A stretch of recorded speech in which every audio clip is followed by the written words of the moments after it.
Let's catch you up on a few big headlines that should be on your radar today. It is time for Rapid Fire, and here to take on the headlines are Morgan Brennan, Dom Chu, and Kate Rogers, and we're already fired up about these streaming wars. Have we finally hit peak? HBO Max just struck a deal to stream The Big Bang Theory on its upcoming streaming platform. Sources telling our Julia Boorstin the company paid $500 million. This the day after Netflix secured the U.S. rights to Seinfeld for at least that amount.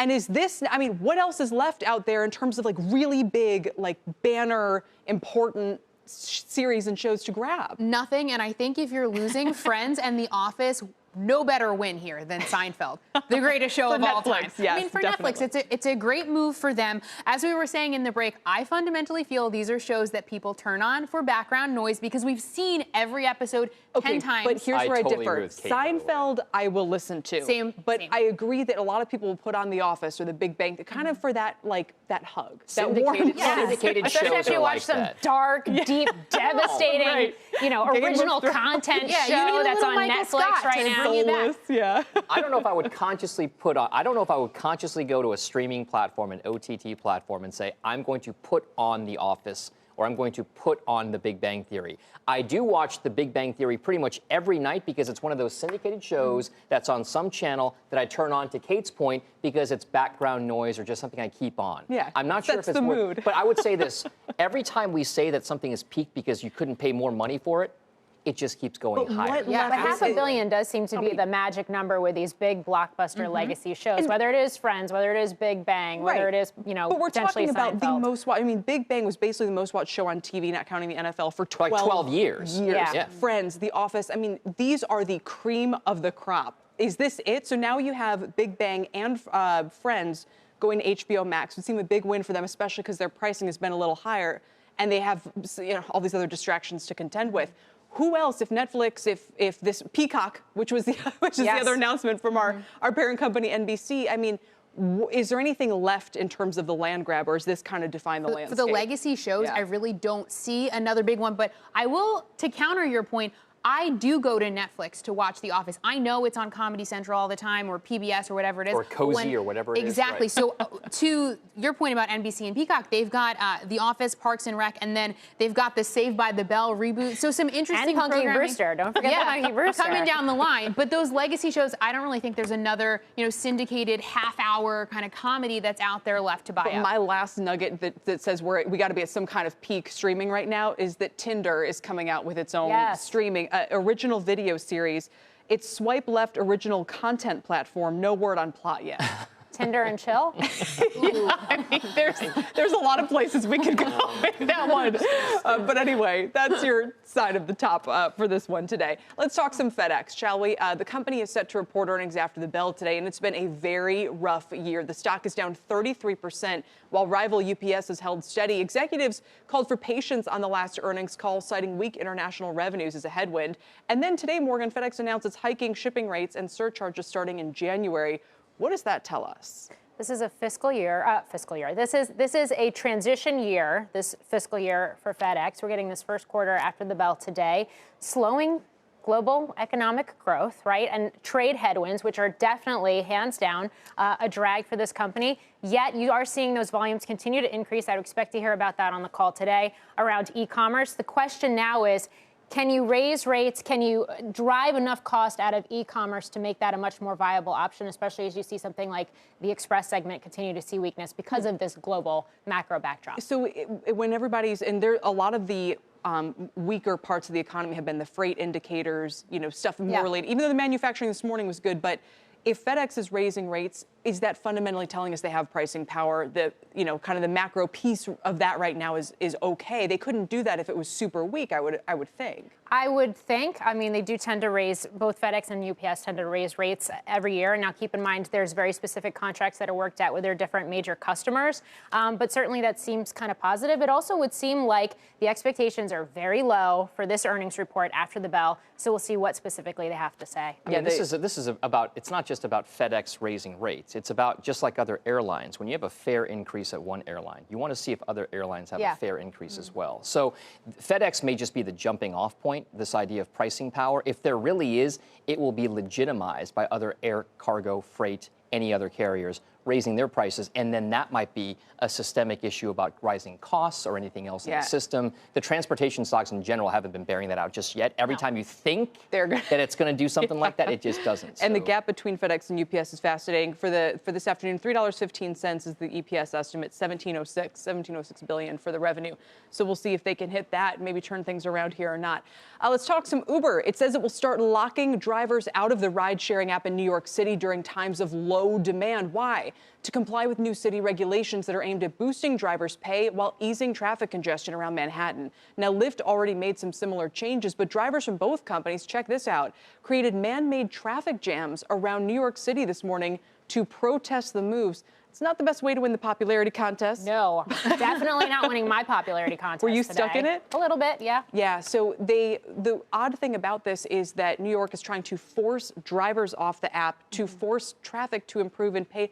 I mean, it all feels like chasing its tail. You know, we talk a lot about legislation and the regulatory environment in California around these rideshare companies. New York City, in many ways, has been ground zero, whether it's capping the number of cars that can actually, you know, partake in these services, whether it's minimum pay for drivers, now some of the additional actions that they're taking.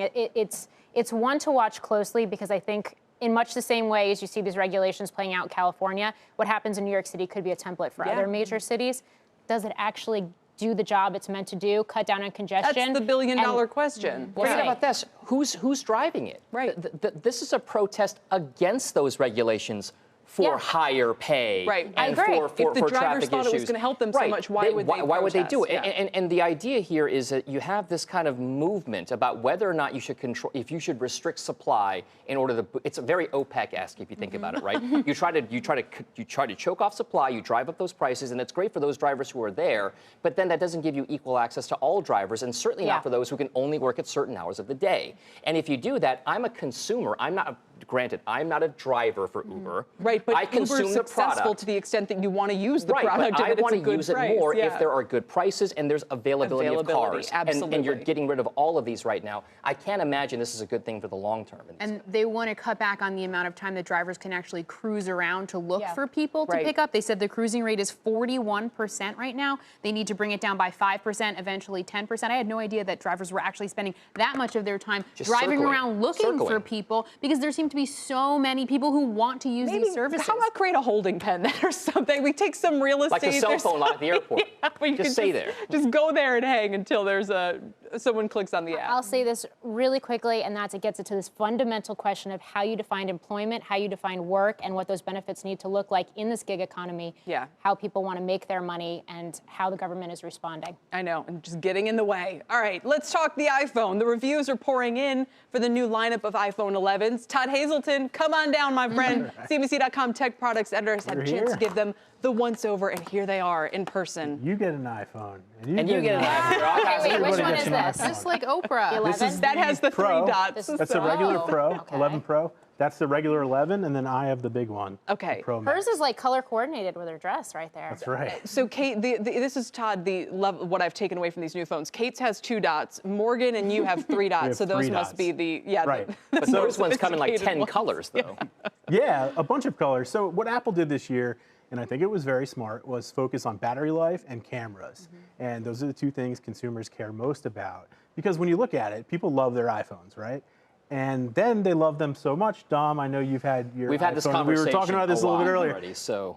That you hold on to them for 3-4 years, and you're not upgrading, and so that's a problem for Apple. You And like so your I phone think- so much you don't want to upgrade? I still have a 6 right now, and Dom. it's mostly because I mean what I do you get like this. about it? So what I like about it is it doesn't cost me any more money to have, right? And that's the thing. I mean, what I don't like about it is everyone takes better pictures than I do with their fancy cameras, That's which is me too, why Dom. Todd has convinced me in his story on CNBC.com to upgrade my phone to the iPhone 11. This could be the biggest Really? bull sign for Apple So here- stock. But there's a caveat. I would say there's a caveat, right? Right. Because the biggest concern I had about this product was that it's not 5G.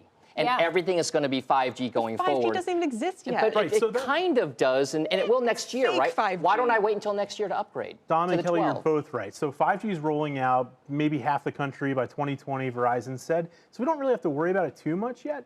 But there's the early upgrade program, so you can buy this year's phone and then next year send it in, and they give you the new one in case you care about it. All right, now he's how much of a markup? It's like leasing a car. No, but if this is fascinating. So if I buy it this year, do I have to pay more for the new one when it comes, or I can just trade it in? Technically, no, but if there are new features and the price is no longer $10.99, then yes, it would be a larger loan and you would pay more. Okay, that's super interesting. By the way, we asked if you could do a little photo comparison. Let's do it. One photo using the super sophisticated new 3-camera look so here. This is what's cool. I think we were going to shoot it over my shoulder here. Yep. We could zoom in all the way. Yeah. So it's So what this camera has is this phone has the ultra wide camera, not a camel, that we're looking at right now, and then you go regular. This is regular ultra, and then you have 2x zoom. Now the iPhone 11 just doesn't have the 2x zoom, so you still get this really fun one. This is the best one. Okay, so the whole point of the 3 cameras instead of the 2 is you can zoom in further. It is a smart picture right there. Right. You get to zoom in further with this one, but the real fun one is the ultra wide because you fit more into it. So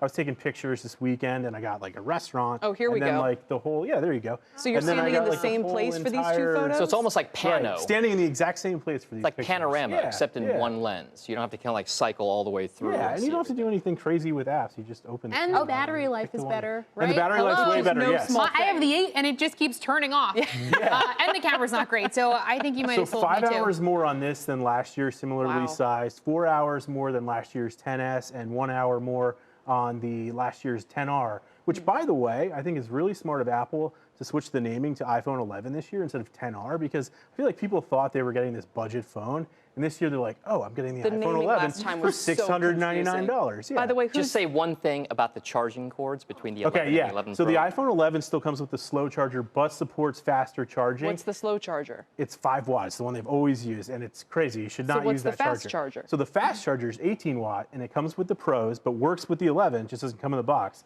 and it gives you a 50% charge in 30 minutes. Are the reviews overall good or bad, Todd? Very good. Very good. The reviews that I've read have been good. I think there's discrepancies on camera. Some people like Google's Pixels. I like this better. Night sight's a really new fun feature that we haven't gone over. It just brightens up the scene at night. And yeah, in general, everybody else saw the battery life was really good too. I think a lot of people are starting to say like, oh, it's another iPhone. That happens every year. Yeah. Until we're getting folding phones or whatever, it's gonna be that's just what it's going to be. And when Samsung tried a folding phone, it broke. So I don't know about, well, we like your doggy, and we appreciate the demo. Yes, Todd, thank you so much. Thank you for appreciate it. There's much more on CNBC.com. That's Todd Hazelton joining Morgan, Dom, and Kate this afternoon.